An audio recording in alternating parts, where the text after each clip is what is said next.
em função da ausência de interesse, de desejo do agente em produzir o resultado, vai colocar uma punição mais branda. Por quê? Não pode isentar o indivíduo de responsabilidade, mas também não vai aplicar a mesma pena a que é atribuída a alguém que desejou produzir aquele resultado. Então, vai haver aí esta distinção. Aí, para a gente pensar aqui, é uma situação em que seria inapropriado se falar em modalidade culposa. Vamos pegar um exemplo que a gente já falou. Vocês já ouviram falar em roubo culposo?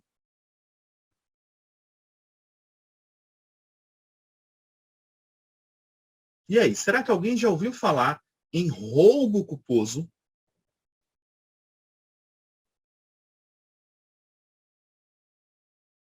E aqui, Maiara falou que nunca. Guilherme, Tiago falaram que não. Veja, é um crime que não tem a possibilidade de ser cometido de forma culposa. Por quê? Nenhum ser humano, sem querer, pega uma arma de fogo, aponta para o coleguinha e, sem querer, faz a ameaça. Olha, eu vou tirar a tua vida. Eita, eu falei isso, que coisa.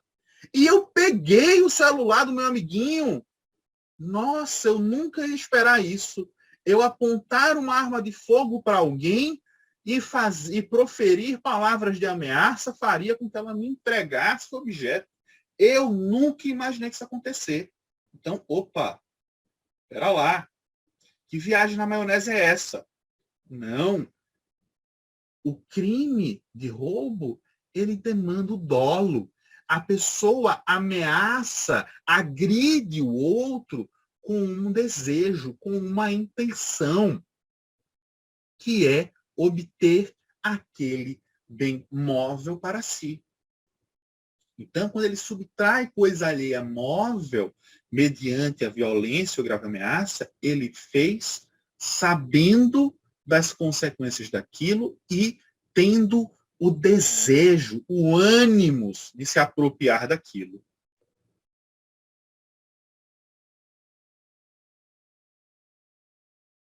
Cadê aqui? Tiago comentou que também não tem 171, um estelionato culposo. Cadê aqui? Falando do exemplo aqui, Guilherme comentou que foi um acidente. Foi um acidente. Como eu iria prever? Foi acidental. Eu apontei a arma, fiz as ameaças, mas sem querer. Sem querer.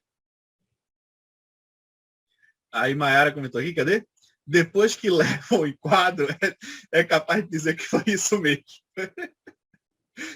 Pessoa lá tremendo de medo, né, na abordagem policial, vai inventar qualquer história. Qualquer história aí para se livrar, vai tentar. Então, é preciso ter isso em mente. Algumas situações não admitem a modalidade culposa. Especificamente, o crime de homicídio, ele tem previsão da modalidade culposa. A gente vai ver ela mais à frente. Então, o crime de homicídio admite. Por quê? Opa, eu posso acidentalmente, de alguma forma, matar alguém. Eu estou na minha varanda, cuidando das minhas plantas e lá dou aquele esbarro no vaso, o vaso cai na cabeça de alguém, a pessoa morre. Então, opa, aquele vaso devia estar ali, eu não deveria ter um zelo maior, sabendo que aquilo oferece um risco a quem está transitando na rua. Então, é possível o Estado discutir acerca da minha responsabilização criminal nessa situação. Então, existe aqui a forma culposa do crime de homicídio. Então, ter isso em mente. Para além disso, precisamos falar acerca aí da consumação e tentativa. Opa! Quanto à consumação, isso aqui é claro, isso aqui é óbvio. A consumação de um homicídio se dá quando temos o resultado morte. Então, eu só posso chamar de homicídio se a vítima faleceu. Se a vítima está viva, aí a gente pode discutir em lesão corporal gravíssima, em lesão corporal grave. Mas se não houve, ou ainda a lesão corporal seguida de morte, enfim, a gente pode discutir outra coisa. Mas se teve o resultado de morte, em ação, dá um tiro em Joãozinho, Joãozinho morreu, o resultado foi obtido. Então, houve a consumação do crime. A consumação do crime se dá em função do resultado morte. Agora, outra observação para a gente. Assim como alguns tipos penais não admitem a modalidade culposa, alguns tipos penais não admitem a tentativa.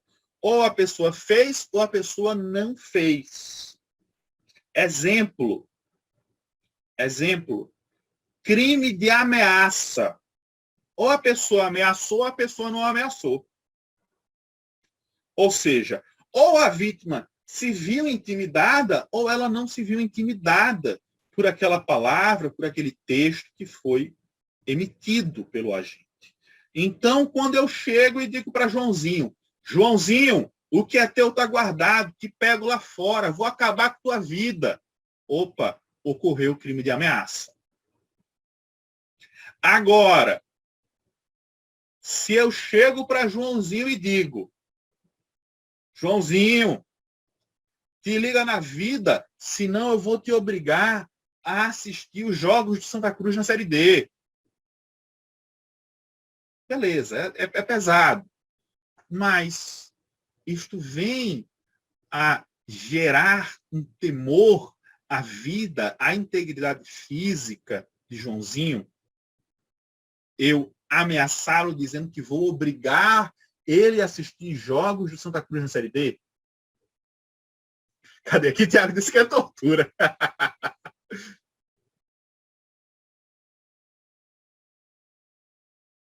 Cadê aqui? Guilherme falou aí, está querendo ferir fortemente o psicológico de Joãozinho. Anthony aqui dizendo que é melhor pedir prisão perpétua. Mas vamos lá. Apesar das brincadeiras, não constitui ameaça. Dizer que vai mandar assistir jogo Santa Cruz não é ameaça. Se eu chegar para Joãozinho e disser, olhe, eu vou levar uma colher para a aula amanhã. Vai fazer o que com a colher? Tomar sorvete, iogurte? Tomar sopa? Não é ameaça. Agora, se eu digo para Joãozinho, Joãozinho, eu vou levar um 38 para a aula amanhã carregado.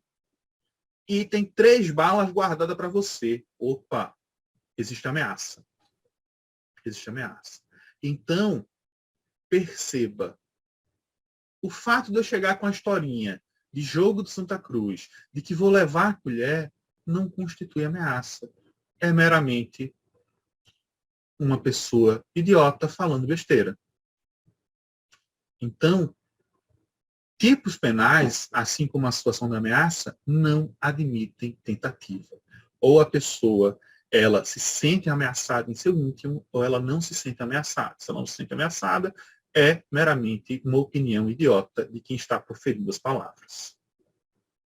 Então, ficar ligados quanto a isso. Mas voltando ao crime de homicídio, o crime de homicídio, ele vai admitir a tentativa. Ele vai admitir tentativa. Então, eu posso tentar retirar a vida de outrem e, por motivos, por circunstâncias alheias à minha vontade, Joãozinho sobreviveu. Eu fui lá, dei 3 tiros em Joãozinho. Joãozinho, vaso ruim, não quebra. Então, Joãozinho continua vivo.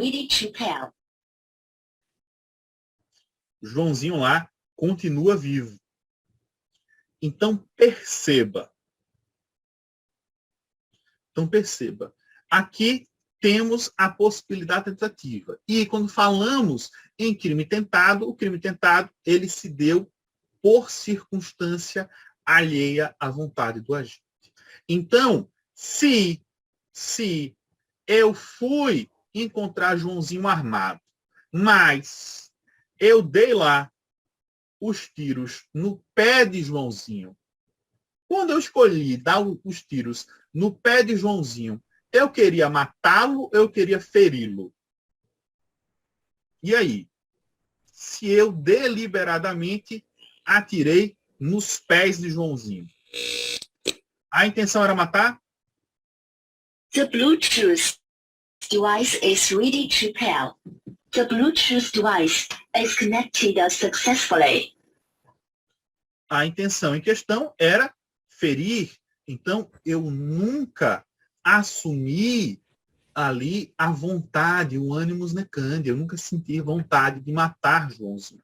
Eu queria feri-lo. Eu queria cometer contra ele uma lesão corporal. Então, se nunca houve minha intenção, meu desejo de retirar a vida de Joãozinho, não falaremos em tentativa de homicídio, e sim em lesão corporal, a depender do resultado lá que foi gerado para Joãozinho, a consequência, a sequela que Joãozinho veio a ter.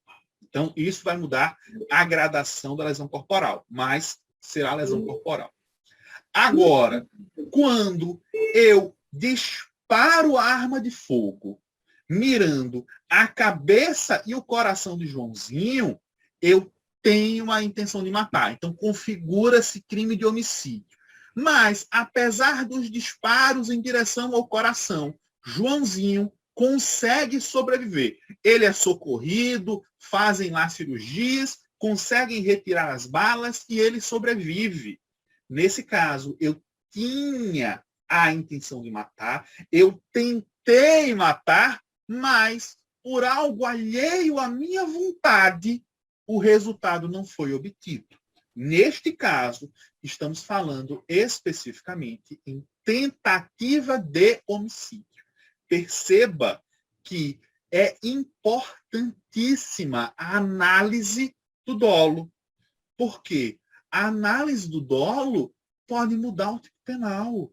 Como eu falei agora há pouco, quando meu desejo é atirar no pé, eu não estou assumindo uma conduta homicida. Eu estou assumindo uma conduta de quem lesiona o próximo, de quem lesiona Joãozinho.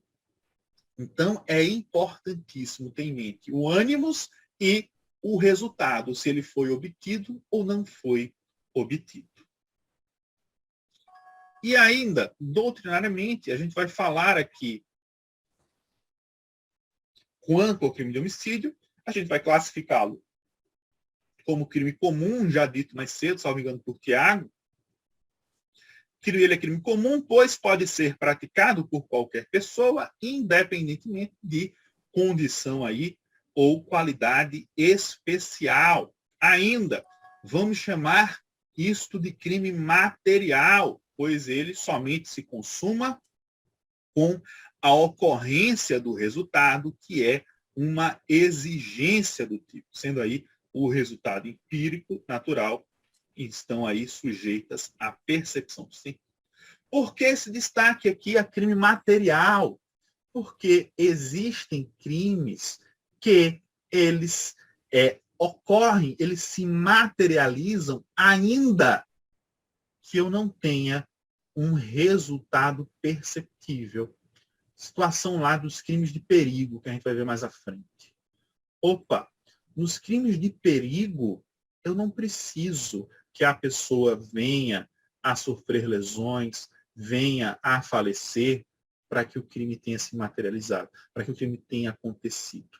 Mas aqui, Ana comentou que é um crime ali de mera conduta. Assim. Aqui eu preciso deste resultado material. Eu preciso ali que tenha uma vítima falecida para que exista o crime. Além disso, é um tipo penal aí simples, pois ele protege aí um único bem jurídico, que é a vida humana. Então, aqui temos a distinção entre aquele crime simples e o crime complexo, que eu falei. Os crimes complexos são aqueles que envolvem mais de um bem jurídico tutelado. E, efetivamente, ele é um crime de dano, pois, aí, olha lá, pois o elemento subjetivo orientador da conduta visa ofender o bem jurídico tutelado e não simplesmente colocá-lo em perigo. Mais uma vez aí, os crimes de perigo se fazendo importante. Ainda, Ainda, vamos chamá-lo de crime instantâneo de efeito permanente.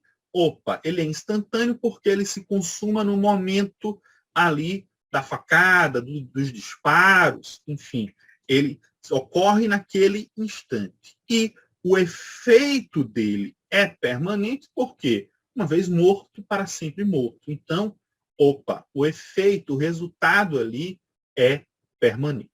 Ainda quanto à classificação, vamos dizer que ele é um crime aí não transuente, pois ele deixa vestígios, logo o exame de corpo de delito, direto ou indireto, será ali obrigatório. Então, eu preciso, em relação a crimes de homicídio, eu preciso a realização desses exames para comprovar que ocorreu a morte. Ainda, podemos chamar aí ele de crime monossubjetivo ou crime unissubjetivo. Olha lá, por que eu vou chamar de crime unisubjetivo? Porque ele pode ser praticado por apenas um sujeito. Entretanto, admite-se ainda a coautoria e a participação, podendo aí ser plurissubjetiva. A gente entra naquilo que a gente trabalhou o semestre passado, quando a gente falava de concurso de pessoas. Opa, o crime pode ser feito por uma pessoa só, mas quando mais de uma pessoa se junta para cometer aquele crime, opa, ocorreu o concurso de pessoas. Então, não existe aqui a situação onde eu precise juntar 6 pessoas para matar Joãozinho. Não. Uma pessoa com uma arma resolve isso. Então, se pessoas se juntam para cometer aquilo, eles vão responder pelo crime de homicídio e, além da pena correspondente ao concurso de pessoas. E atenção, apesar de ser um crime instantâneo, ele é crime plurissubsistente. Por quê? Pois pode ser constituído por vários atos que fazem parte de uma única conduta. Sendo assim, admite a forma tentada. Aí, isso aqui demanda uma explicação. Por que eu digo que o crime de homicídio ele é plurissubsistente? Porque eu posso ser interrompido antes de conseguir o que eu queria. Imaginemos, eu tenho ódio de Joãozinho e quero matá-lo. Só que, até que eu efetivamente mate Joãozinho, algumas etapas vão ser cumpridas. Primeira etapa, eu preciso bolar um meio, uma forma, um local para matar Joãozinho.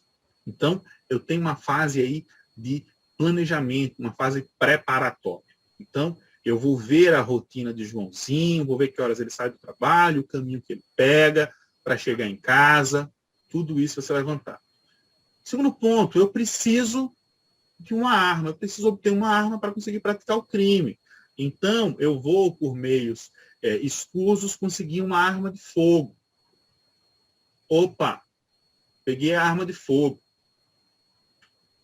Vou conseguir um espaço na minha agenda para encontrar Joãozinho na volta do trabalho. Então, vou lá, vou me deslocar até o caminho que Joãozinho faz do trabalho para casa para surpreendê-lo. Saí de casa armado, fui lá atrás de Joãozinho. Estou esperando. Estou esperando. E aí, quando o Joãozinho chega na rua em que eu me encontro, eu saco a arma, mas antes que eu pense em atirar, 2 policiais me abordam e me seguram. Eu assumi o risco, eu preparei toda a situação. Mas, por circunstâncias alheias à minha vontade, eu não consegui concluir. Perceba, os policiais poderiam ter aparecido quando eu comprei a arma, quando eu saí de casa em direção ao caminho de Joãozinho. Eles poderiam ter aparecido após os disparos. Qualquer momento que eles aparecessem, iria interromper a prática delitiva. Então, o crime de homicídio, ele se dá em vários atos. Essa fase preparatória para a realização, para a consumação posterior do homicídio, ela pode ser interrompida aí em qualquer etapa. Então, por isso, a gente vai chamar de crime aí plurissubsistente. Agora, cadê aqui? Sim, vou disponibilizar esses slides, sim. Agora, outro ponto importante para nós aqui. A situação do parágrafo 1º, aquilo que vai ser conhecido como homicídio privilegiado. Olha o que diz aí o parágrafo 1º. Se o agente comete o crime impelido por motivo de relevante valor social ou moral, ou sob domínio de violenta emoção, logo em seguida, a injusta provocação da vítima, o juiz pode reduzir a pena de 1/6 a 1/3. Então, aqui existe uma condicionante especial. Aqui o crime aconteceu porque eu fui impelido, seja pelo motivo relevante de valor social ou valor moral, ou ainda estando sob o domínio de violenta emoção. Mas é qualquer violenta emoção? Não. Apenas aquela que se deu após a injusta provocação da vítima. Aí, bora lá. Essa é a previsão legal. Agora, a gente precisa entender a diferença entre o relevante valor social e o relevante valor moral. Aí vamos lá. Olha o que está dito aí. O motivo de relevante valor social é aquele que tem motivação e interesse coletivos. Ou seja, a motivação fundamenta-se no interesse de todos os cidadãos de determinada coletividade. Não sei se eu já discuti esse exemplo com vocês em semestres passados, mas um exemplo que eu sempre costumo usar em aulas de crimes em espécie. Imaginemos que o grande cantor pernambucano,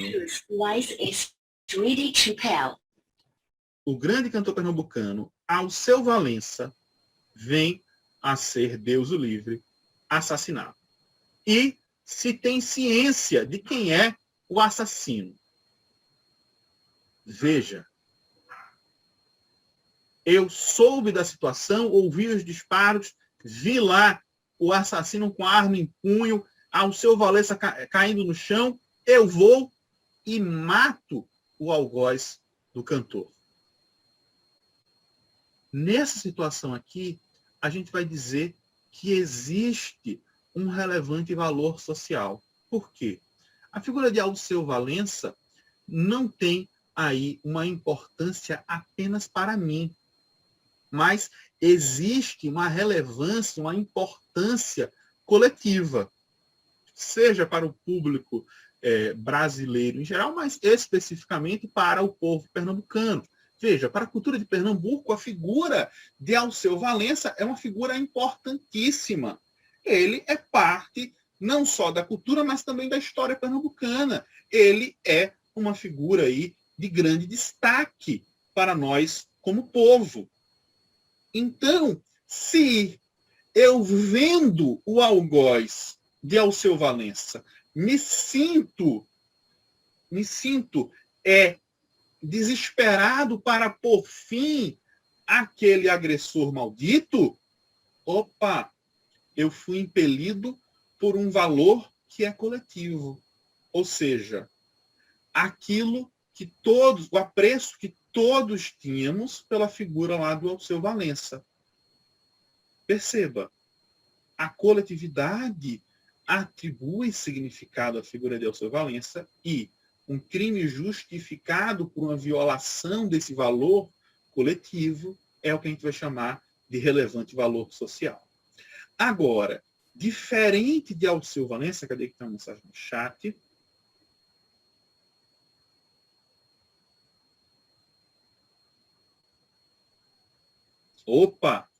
Pergunta aqui Pergunta aqui interessante, pergunta do Marcelo. Tivemos aí, caso nem todos estejam sabendo, tivemos aí nos últimos dias uma situação que ocorreu em um podcast chamado Flow Podcast, em que estava se realizando uma entrevista com 2 deputados brasileiros, a Tabata Amaral e o Kim Kataguiri, estavam sendo entrevistados e aí estavam se debatendo ali temas políticos, etc. E aí entrou dentro da conversa uma situação em que um dos apresentadores, o apresentador lá, conhecido como Monark, em que ele veio e disse uma barbárie. Qual foi a barbárie dita por ele? Ele disse que deveria existir, dentro da legalidade, um partido assumidamente nazista. Ele disse que o Estado deveria garantir esse direito para que pessoas que se identificam com o nazismo criassem, se organizassem dessa forma. Esse foi o episódio. E, obviamente, essa ideia é extremamente reprovável. Aí vamos lá.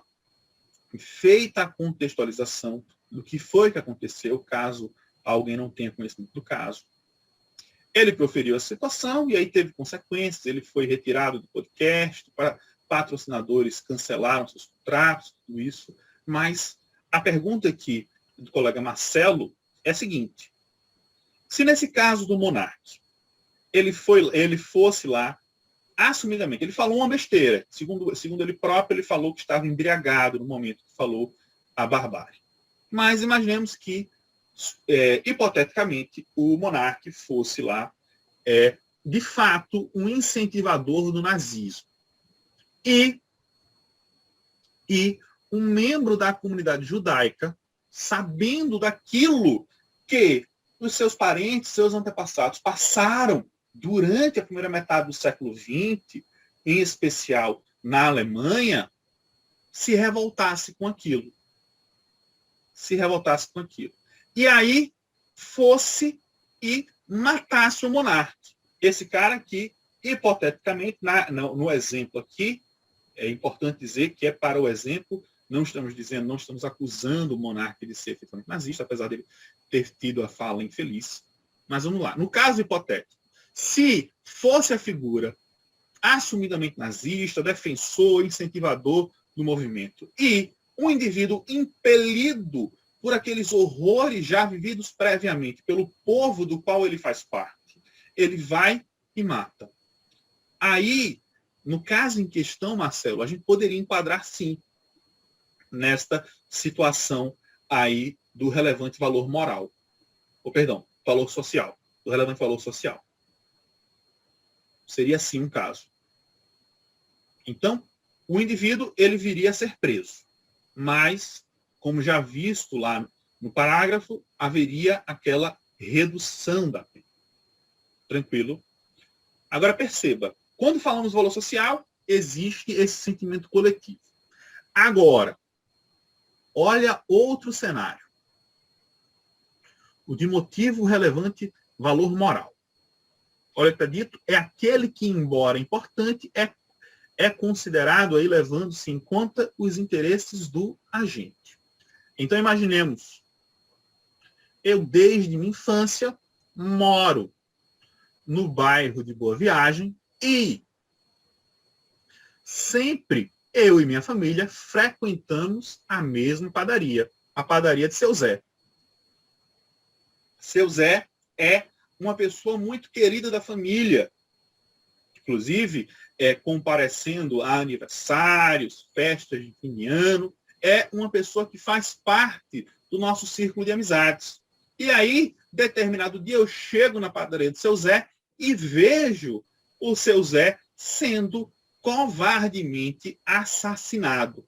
E aí, eu me vejo impelido por um sentimento, por um valor que existe em mim, que me leva a matar o seu algoz.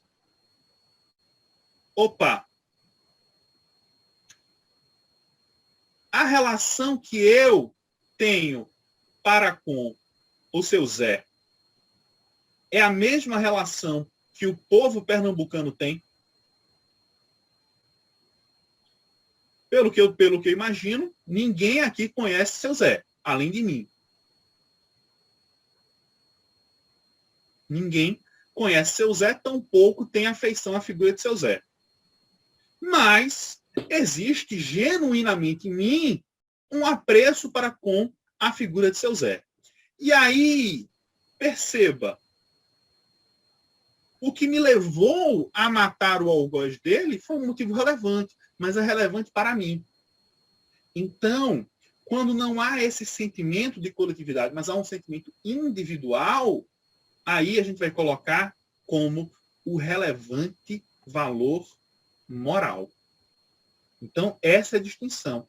No relevante valor social, a morte de Alceu Valença. Alceu Valença, figura importantíssima para a cultura pernambucana.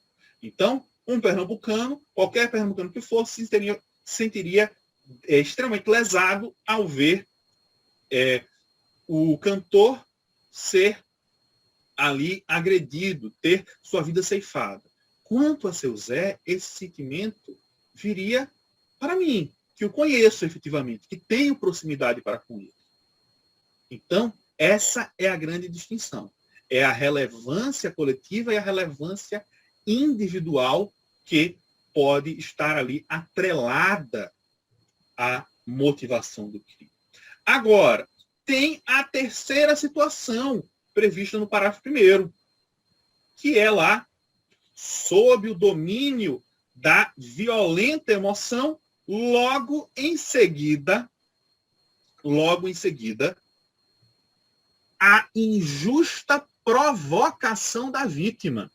Aí olha o que está dito. A outra modalidade do homicídio privilegiado é a emocional, que deve ser imediatamente precedida de injusta provocação da vítima. Convém destacar, desde logo, que o Código Penal, em seu artigo 28, inciso 1º, declara que a emoção não exclui a responsabilidade penal, embora que lhe atribua a condição de privilegiar o crime de homicídio. A emoção é viva, é uma viva excitação do sentimento. The Bluetooth device is connected. Aí, bora lá. Bora lá, vamos pensar aqui.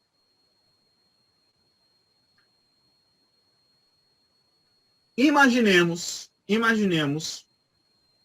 nosso amigo Joãozinho chegou em casa mais cedo do trabalho e olhou para a garagem, tinha um carro estranho. Abriu a porta de casa, nosso amigo Joãozinho encontra a Maria com o Ricardão. Se ele mata a Maria nesse cenário, a gente pode trazer a situação dele aqui para homicídio privilegiado, arguindo aí que ele estava sob violenta emoção, sim ou não?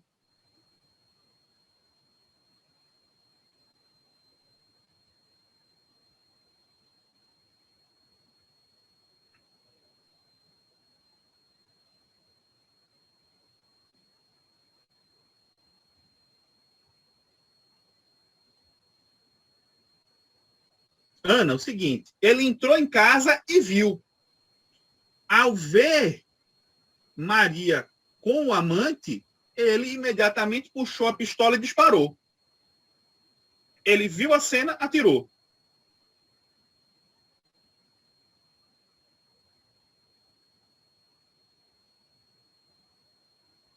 E aí, a gente poderia enquadrar Joãozinho aqui no homicídio privilegiado?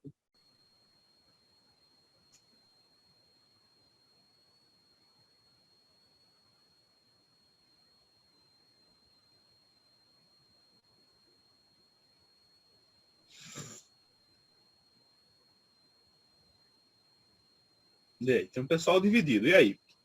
Mais opiniões?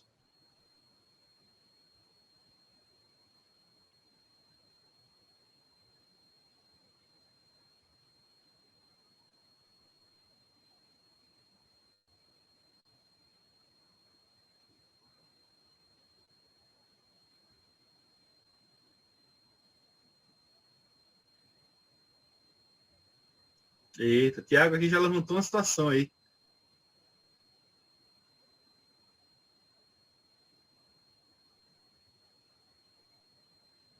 Vamos lá. Para responder isso aqui, olha aí a primeira observação. Não existe aí a possibilidade de crime passional no direito pátrio. E logo assim, a gente não pode ali querer trazer benefícios porque o danado do Joãozinho se viu lesado, porque a honra dele foi violada e ele precisa trazer ordem ao micro-universo que ele vive, porque ele não consegue existir sabendo que é corno. Não, isso não é possível.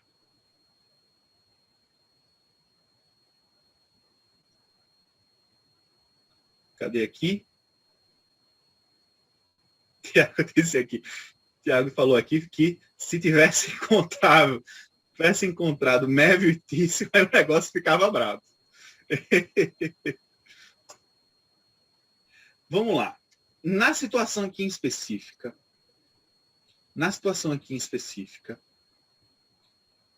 quando eu pergunto a vocês, Joãozinho entrou em casa, viu Maria com o Ricardão.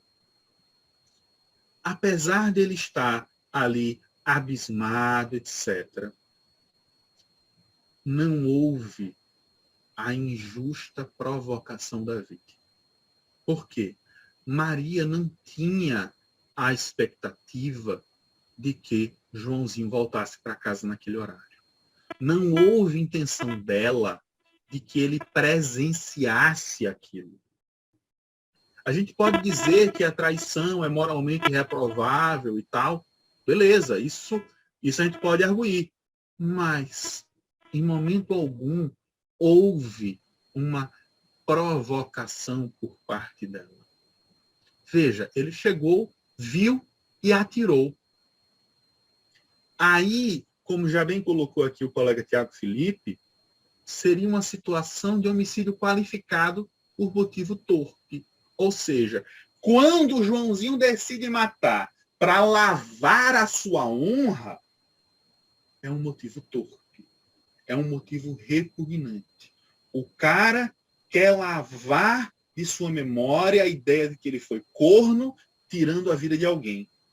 Isto é um motivo extremamente repugnante. Então, seria um homicídio qualificado por motivo torpe. Agora, veja o cenário. Joãozinho chegou em casa, deu de cara com Maria e o Ricardão, e Maria começa a gritar para Joãozinho: é isso mesmo, você é corno, ele faz tudo que você não me faz, ele me faz sentir mulher, você é um merda. E aí, após ouvir essas ofensas, Joãozinho saca a arma e atira. Aqui a gente poderia enquadrar em homicídio privilegiado, nesse segundo cenário, onde ela deliberadamente chama ele de corno, diz que ele é um merda, que ele não sabe satisfazer ela como o Ricardão consegue.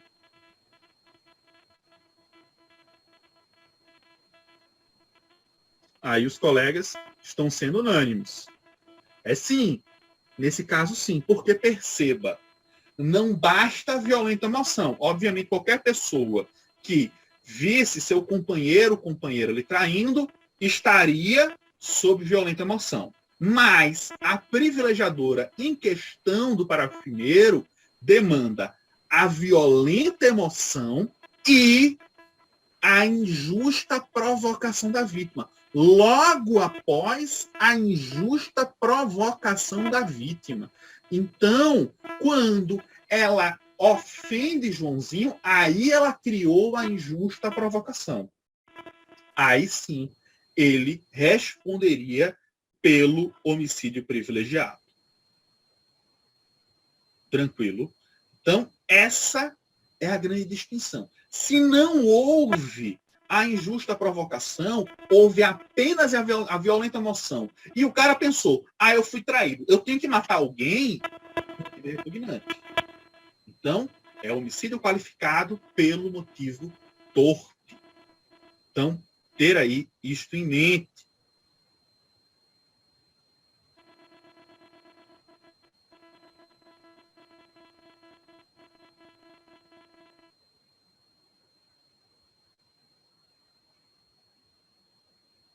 Pronto, já fechei o áudio.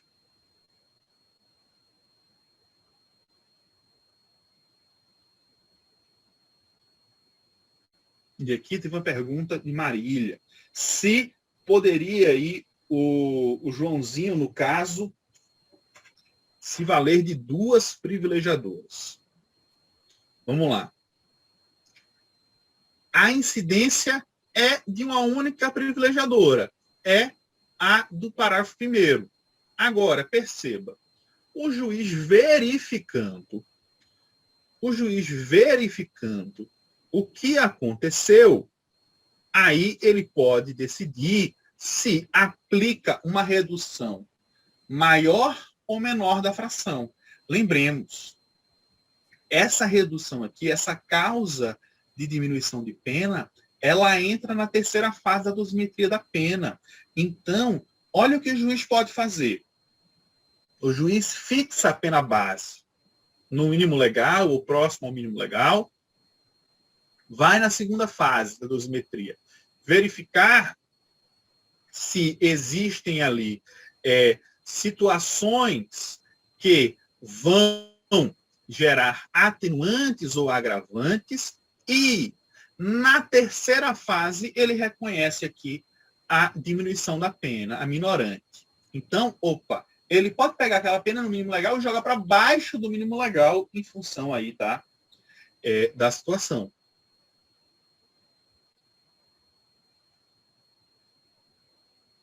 Sim, existe aí a previsão genérica dessa violenta emoção. Mas é aquilo que a gente falou agora há pouco. Nos casos de antinomia, onde existe uma lei genérica e uma lei específica, prevalece a lei específica. Então, se tratando do crime de homicídio, aqui a gente vai trabalhar com essa minorante do parágrafo 1º. Tranquilo, Martina?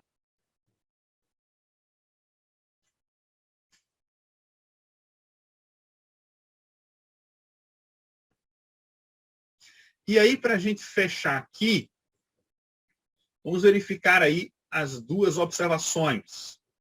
A observação 2, quando reconhecida uma privilegiadora, é inadmissível, pelo mesmo motivo, admiti-la como atenuante, para evitar aí o bis in idem, que no caso concreto beneficiaria injustamente o infrator. Faltou um R aqui.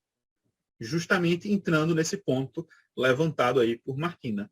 E, observação terceira, é importante se atentar ao princípio da especialidade, pois se uma norma atende de forma mais adequada um conflito entre normas em que a espécie irá preferir ao gênero, que se adequa melhor a que deverá ser considerada.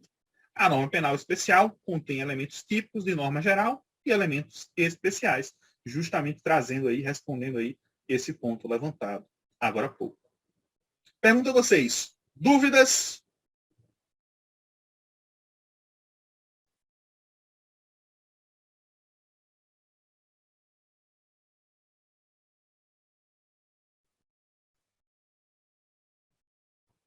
Beleza. São 8h35. Vamos dar um intervalozinho de 10 minutos até 8h45 e a gente retoma para a gente começar a discutir lá o parágrafo 2º. Obviamente, a gente não vai conseguir esgotar o parágrafo 2º na aula de hoje, mas a gente vai começar já a debater lá as formas qualificadas. Certo? Então, 8h45, retomamos. Até já já, pessoal.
Bora lá, pessoal, vamos retomar?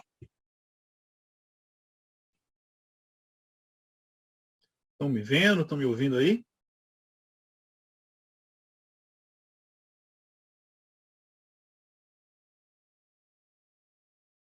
Vocês estão me vendo? Estão me ouvindo, pessoal?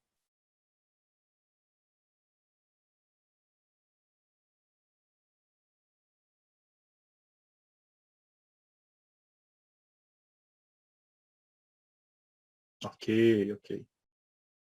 Então, vamos retomar. Vamos dar sequência aí ao nosso conteúdo. Vamos começar aqui a discutir acerca de homicídio qualificado. Aí vamos lá. Primeiro ponto a se destacar acerca do homicídio qualificado é que, segundo lá a lei específica, esse é crime hediondo. Então, a forma qualificada do homicídio, ela é tida como crime hediondo. Esta previsão, ela não existe para o homicídio simples, aquilo que a gente viu no CAPT. Tranquilo. Seguinte, que ele saiu 7 horas, mas acordei 10 e pouco, né? Eu não tava ligado aí.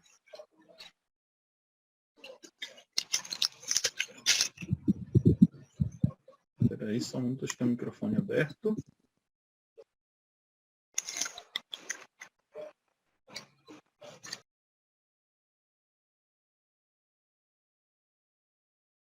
Pronto. Então, o seguinte, olha o que está dito aí, são considerados hediondos os seguintes crimes, todos tipificados no Decreto-Lei 2.848, 7 de dezembro de 1940, o Código Penal, consumados ou tentados, inciso 1º, homicídio, artigo 121, quando praticado em atividade típica de grupo de extermínio, ainda cometido por um só agente, e o homicídio qualificado. Então, é tido aí como crime hediondo. E aí, como a gente já viu no semestre passado, existem todas aquelas circunstâncias especiais para quem comete crime hediondo, ou quem se organiza com outras pessoas para o cometimento de crimes hediondos. Isso aí vai influenciar em fixação de regime inicial, em progressão de regime, tudo isso é afetado por esta hediondez. Aí, entrando aqui no universo dos homicídios qualificados, temos aí as previsões dos incisos 1º e 2º. Olha o que está dito. Inciso 1º, mediante paga ou promessa de recompensa ou por outro motivo torpe. E ainda, inciso 2º, por motivo fútil. Então, olha que o legislador fez aí uma diferenciação para a gente entre motivo torpe e motivo fútil. Mas vamos, antes de entrar nesses dois, comentar aí acerca da primeira hipótese, que é mediante paga ou promessa de recompensa. Aí vamos lá. Olha o primeiro ponto aí. A recompensa paga é o valor ou qualquer outra vantagem que tenha ou não natureza patrimonial recebida antecipadamente para que o agente leve a efeito a empreitada criminosa. Então, é a pessoa que recebeu para matar o outro, seja receber dinheiro ou outra vantagem que o seja.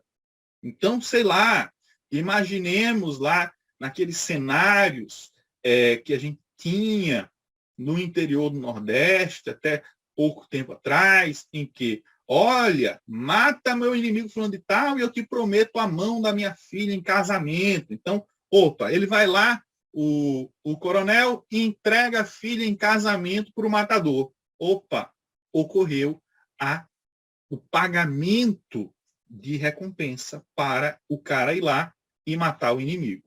Agora perceba, o indivíduo vai ser enquadrado em homicídio qualificado já tendo recebido a vantagem ou não.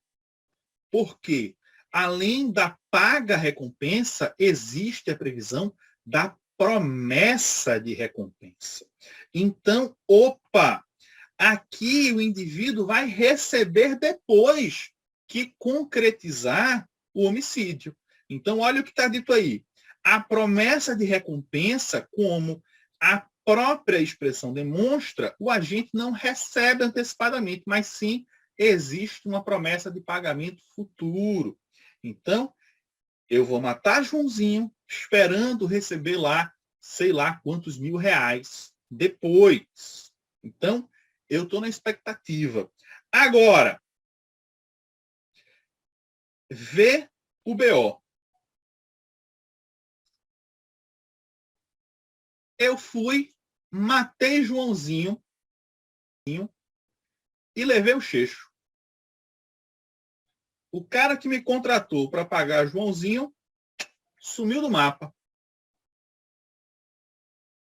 E a polícia me achou. A polícia me achou, me levou preso. E aí, vou lá ter audiência. E aí, o seguinte, estão querendo imputar a mim homicídio qualificado por causa da promessa de recompensa. Mas eu nunca vi acordo de dinheiro. Eu posso ser enquadrado aí em homicídio qualificado se eu nunca vi acordo de dinheiro? Se o cara não tinha intenção de pagar e sumiu do mapa?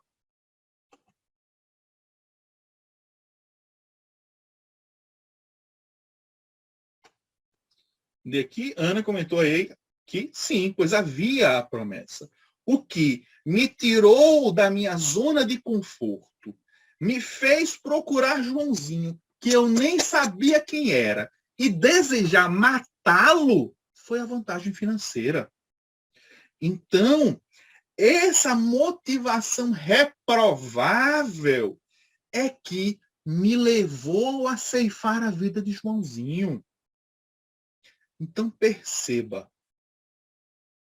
ainda que eu não veja R$ 1, ainda que eu tenha gasto dinheiro para comprar a arma que matou Joãozinho, e nem isso eu fui ressarcido, vai ser sim colocada contra mim a figura do homicídio qualificado em função da promessa de recompensa.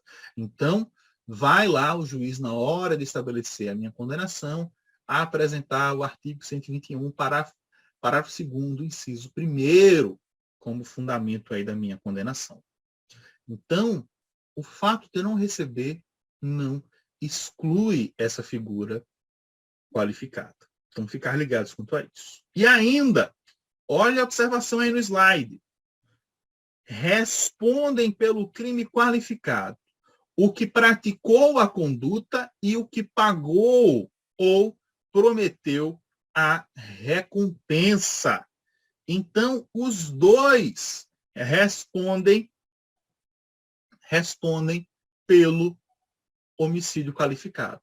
Então, tanto eu quanto a pessoa que me contratou vai lá estar respondendo pelo homicídio qualificado. Então, primeira hipótese aqui trazida para nós. Agora, a segunda e a terceira situação que a gente precisa ter em mente, situações que a gente precisa ter em mente, é as situações aí que envolvem o motivo torpe e o motivo fútil. É importantíssimo saber a distinção entre os dois. Isso aqui o pessoal confunde a rodo. E aí, muitas vezes, vacila em questão fácil da OAB. Então, vamos aqui entender o que é motivo torpe e o que é motivo fútil. Aí, olha lá, motivo torpe. Torpe é um motivo que atinge mais profundamente o sentimento ético-social da coletividade, é aquele motivo repugnante, vil, indigno.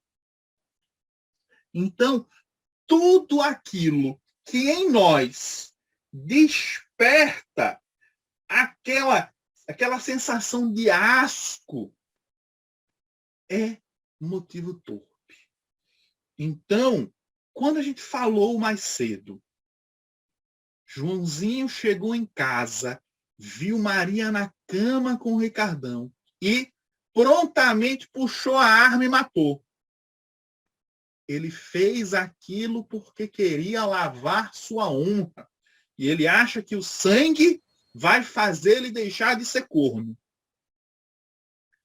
Veja, é uma motivação repugnante. É uma motivação torpe. Então, tudo aquilo que a gente verifica e nos embrulha o estômago, a gente vai associar a um motivo torpe. Olha o exemplo aí. Matar alguém para receber a herança. Opa! Como assim? Fulaninha matou o pai e a mãe para ficar com a herança deles? Isto é motivo torpe. Então, causou repugnância, a gente já conecta diretamente a motivo torpe. Agora, e o motivo fútil? Opa, peraí que tem mensagem aqui. Maera comentou o caso lá da Suzane von Richthofen. Justamente. Matou na expectativa lá de receber a herança dos pais. Agora, e o motivo fútil? Motivo fútil, olha aí. Fútil é o motivo insignificante, banal, desproporcional à reação criminosa. Não deve ser confundido com ausência de motivo. Por quê? Essa ausência de motivo é a situação em que enquadraríamos em homicídio simples, onde não é levada em consideração a motivação. Aí entra o motivo simples. Mas o motivo fútil é qualquer justificativa que a gente verifique e pense: que coisa idiota. Imaginemos.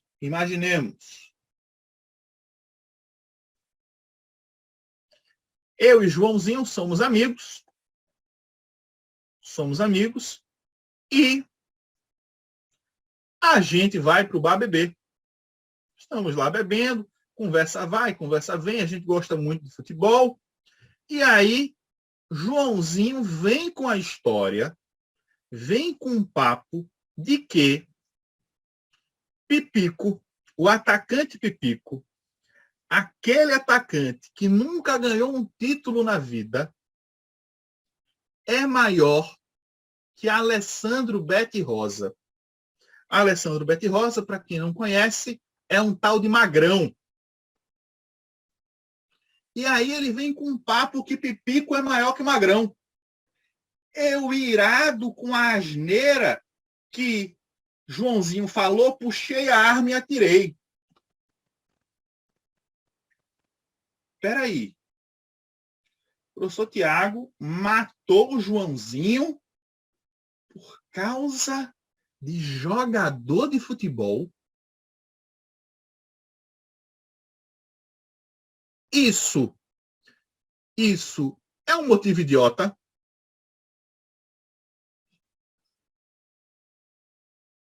Cadê aqui? Tiago comentou que teve um caso aí em Carpina que um matou o outro porque soltou aí flatulência perto do outro.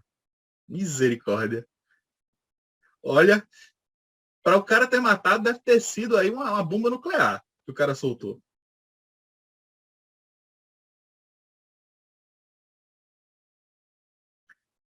Mas bora lá. Tanto esse caso de Carpina, quanto o caso que eu trouxe aqui. Ah, porque Joãozinho gosta mais de Pipico do que gosta de magrão. Veja, é idiota. Se a gente, ao ler o caso, pensar que cara imbecil, que cara idiota, é porque o motivo é fútil. Então, quando você sente repugnância do agente e sua motivação, o motivo é torpe. Quando você acha o cara um imbecil e sua justificativa idem, é porque o motivo é fútil. Então, nunca cair nesse erro de confundir motivo torpe com motivo fútil. Então, o motivo torpe existe ali aquele grau de reprovabilidade em função do asco que aquilo gera na coletividade. Agora, o motivo fútil é um motivo idiota. É um motivo estúpido. Então, sempre ter isso em mente. Eita, pergunta aqui de Maiara. Pergunta aqui de Maiara. Dá para ser torpe e fútil ao mesmo tempo? Aí precisa ser reconhecido uma ou outra qualificadora, nesse caso em questão. Vai precisar ser reconhecida uma das duas. Por quê? Porque recairia aí o bis in idem. Se eu fosse chamar um motivo de torpe, motivo de fútil, vou colocar uma pena mais grave. Não, pera lá, uma coisa só. Então, preciso escolher um ou outro. Estou vendo de Anthony aqui mais cedo, perguntando aí se o caso do corno, o caso do corno lá, é o caso do motivo torpe, o motivo que gera a repugnância. Tranquilo? Então, não cair no erro. Motivo torpe gera repugnância em nós. Motivo fútil faz a gente chamar o assassino de idiota. Aí, bora lá. Indo para o parágrafo 3º. Aqui, o cenário, olha lá qual é. O homicídio é cometido com emprego de veneno, fogo, explosivo, asfixia, tortura ou outro meio insidioso ou cruel, ou de que possa resultar perigo comum. Aí, bora lá. Vamos falar um pouquinho sobre cada um desses pontos. Olha o que está dito. A primeira situação é o emprego de veneno. Aí a gente precisa definir o que é veneno. Aí, olha lá. Veneno é toda substância biológica ou química que, introduzida no organismo, pode provocar lesões ou causar morte. Então, aquilo que é utilizado para provocar lesão ou morte é entendido como veneno. E ainda, olha a observação, é indispensável que a vítima desconheça a circunstância de estar sendo envenenada. Logo, sua administração forçada ou com o consentimento da vítima não qualifica o crime. Porque, imaginemos, se há aqui o consentimento da vítima, a gente não está falando sequer em homicídio. Por quê? A pessoa pegou o copo de veneno e, por conta própria, escolheu beber. Então, quem assumiu o risco não fui eu que coloquei o copo de veneno. Foi quem o pegou e tomou por conta própria. Agora, outra situação aí colocada é a administração forçada de veneno não qualifica o crime. Por quê? Porque a vítima está vendo, está ciente do perigo que ela está correndo e poderia, de alguma forma, tentar reagir. A pessoa que é enganada ali, tem um veneno colocado em uma taça de vinho, em um copo de cerveja, ela não sabe. Ela não tem como reagir. Ela não tem como se defender. Porque ela sequer tem a consciência de que sua vida está em perigo. Então, existe essa qualificadora específica porque é uma forma covarde de se matar o outro. Opa, peraí que tem o microfone aberto aqui. Pronto. Então, esse cenário, eu preciso aí que haja esse desconhecimento, justamente porque o desconhecimento torna a vítima vulnerável.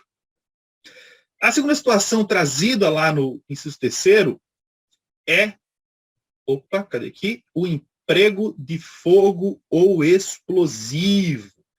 Então, olha lá. A utilização de fogo também qualifica homicídio, uma vez que se trata de meio extremamente cruel na sua execução. Então, como é possível imaginar, morrer queimado é uma situação aí desesperadora. Então, eu submeter alguém à morte queimada é algo extremamente covarde. Então, dessa forma, o legislador decidiu punir de forma mais grave quem pratica esse tipo de conduta. E, de igual forma, quem é aí morto através de explosivo. E aí é importante falar sobre o que é o explosivo. O explosivo é qualquer objeto ou artefato capaz de provocar explosão ou qualquer corpo capaz de se transformar rapidamente em uma explosão. Por quê? Porque esse conceito de explosivo é tão genérico? Porque dentro aí dos conhecimentos da área de exatas, química, etc., é possível criar substâncias explosivas por diferentes meios.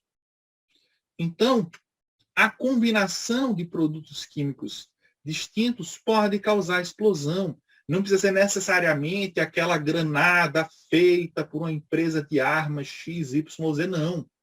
É possível, pela combinação de produtos químicos comercializados ao público em geral, com conhecimento técnico, transformar aquilo em explosivo. Lembro uma situação que ocorreu há alguns anos atrás, numa corrida, um evento de corrida que teve ali em Boston, nos Estados Unidos, onde ocorreu um atentado. Veja, o explosivo criado se deu por uma panela de pressão. Ele combinou ali vários elementos, o agente combinou vários elementos dentro de uma panela de pressão e jogou lá no meio pessoal e aquilo causou vítimas. Veja, você compra uma panela de pressão no mercado. Você vai aí no supermercado, vai aí no atacado dos presentes, você consegue comprar uma panela de pressão. Então, a definição de explosivo é genérica porque existem formas diversas de criar explosivos. Então, por isso, é mais genérica. Ainda, o inciso 3º fala sobre o emprego de asfixia. Assim como já dito em relação à utilização do fogo, a asfixia também é um meio extremamente cruel de se tirar a vida do outro. É um meio que causa um sofrimento de sobretamanho, em que aquilo é desesperador. Então, em função disso, existe essa especial punição. E aí, olha o que está dito, a asfixia é a supressão da respiração, o impedimento da função respiratória com a consequente falta de oxigênio no sangue do indivíduo. Isso aqui a gente consegue imaginar. Olha, se a gente dá um mergulho na piscina, passa ali 2 segundos a mais para voltar à superfície, a gente já sofre horrores, imagina estar nessa situação até a morte. Então, o legislador se preocupou em punir.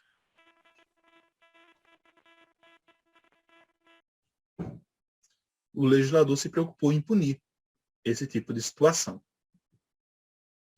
Ainda, com o emprego de tortura. Então, aqui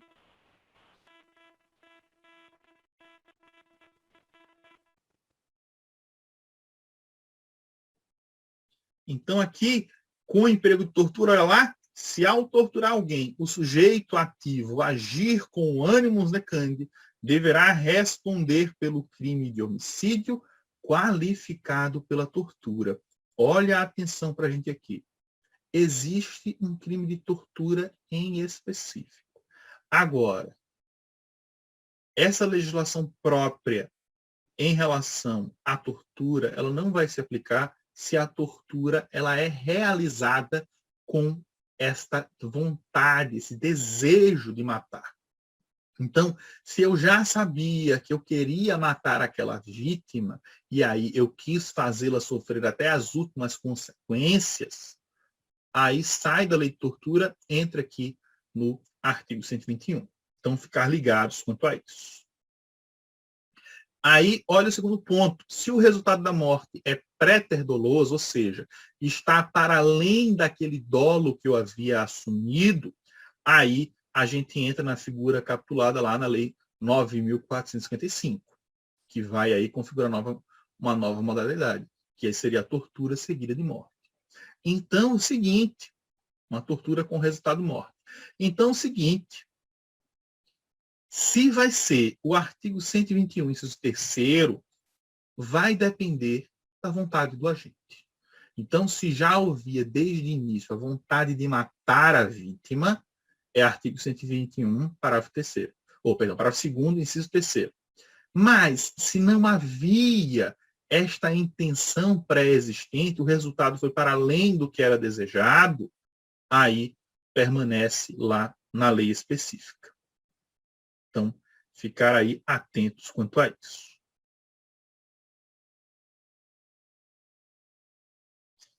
Ainda, meio insiduoso. Insiduoso é aquilo que a gente vai chamar aí de meio disfarçado, ardiloso, que objetiva surpreender a vítima desatenta e indefesa.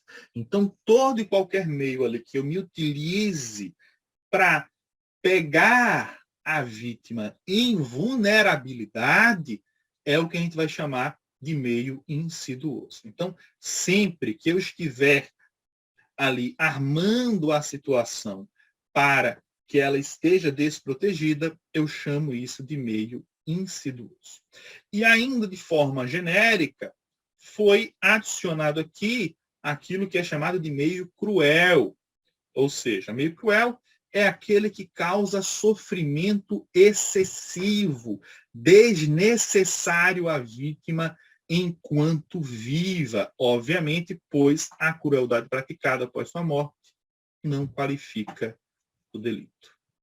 Então, seguinte, aqui, para além do que já foi dito, para além da asfixia, para além do emprego de fogo, de explosivo e tal, meios que causem ali um sofrimento, além daquele sofrimento inerente ao fim da vida, deve ser punido de forma especial. Então, qualquer meio aí que gere esta crueldade. Cadê aqui? Ana, a sua pergunta diz respeito ao meio cruel ou ao meio insiduoso? No caso, se diz do agente. Sim, o agente ele precisa ter consciência de que ele está provocando aquele sofrimento excessivo.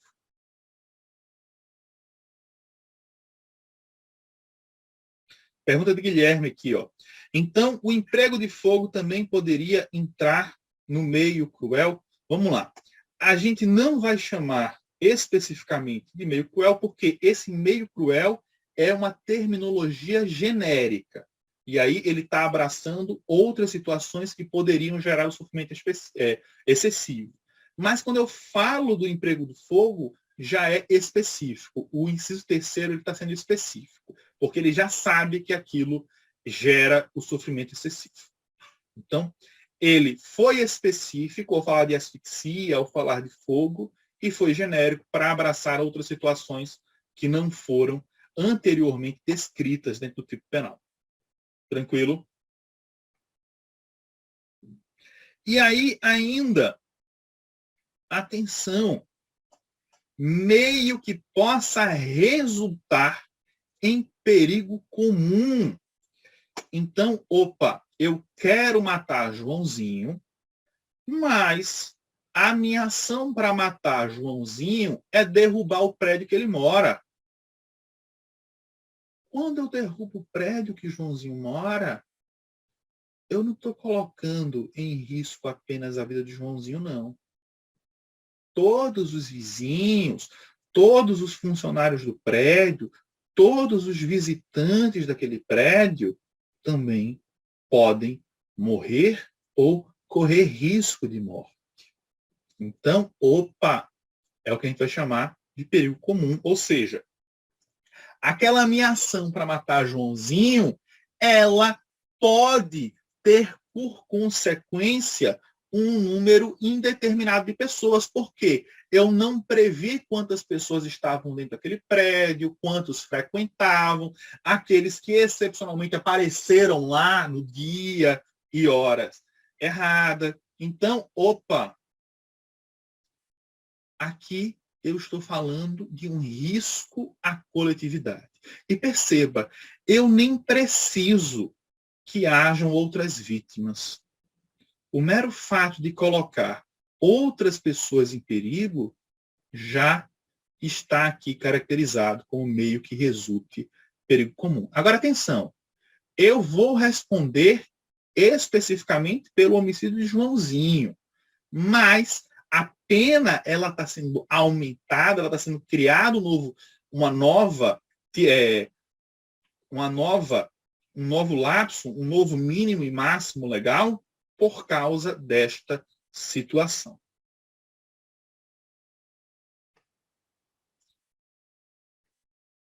Peraí que a gente tem perguntas interessantes aqui. Eita, mexi o chat, mexi o slide. Vamos lá. Tiago comentou aqui que seria o caso aí de derrubar um avião para matar uma única pessoa. Sim, seria aí, de fato, esse cenário. Agora, Maria perguntou aqui, e como diferenciar a tortura e o meio cruel na prática?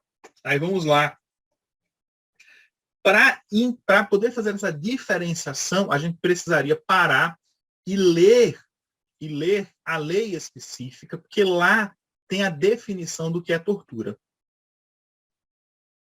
Tranquilo, Marília? Então, lá a gente vai ver especificamente o que é considerado tortura. Tudo aquilo que cause sofrimento, mas não esteja englobado dentro daquela situação, aí a gente chama de meio cruel. Aí, mais uma vez, aquilo que eu disse.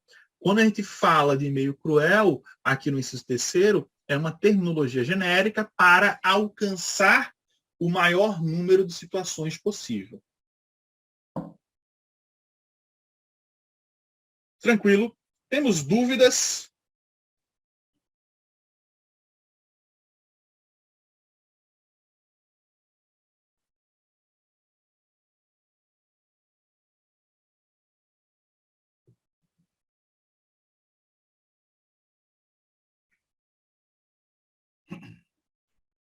Beleza. Vamos fazer o seguinte, vamos parar por aqui hoje e a gente continua na próxima aula. Não vou seguir adiante porque a gente precisaria de um tempo aí grande para discutir os próximos pontos, certo? Então, melhor parar agora e a gente depois continuar com calma, para que não fique corrido nesse final de aula. Tranquilo? Então, a gente para por aqui e na próxima aula a gente retoma. Aí eu vou pedir a vocês que na próxima aula me lembrem. A gente ia começar o parágrafo 2º, inciso 4º. Então, a aula que vem é a partir do artigo 121, parágrafo 2º, inciso 4º. Tranquilo? Oi? Vou colocar agora os slides. Tranquilo? Dúvidas, pessoal?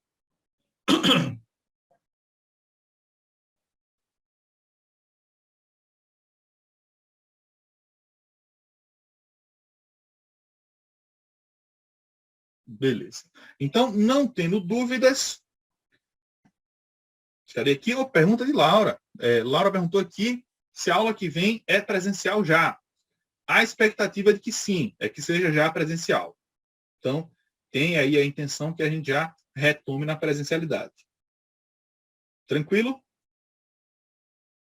Então, não havendo mais dúvidas, Boa noite a todos, fiquem bem e cuidem de quem vocês amam. Tchau, tchau, pessoal. Boa noite.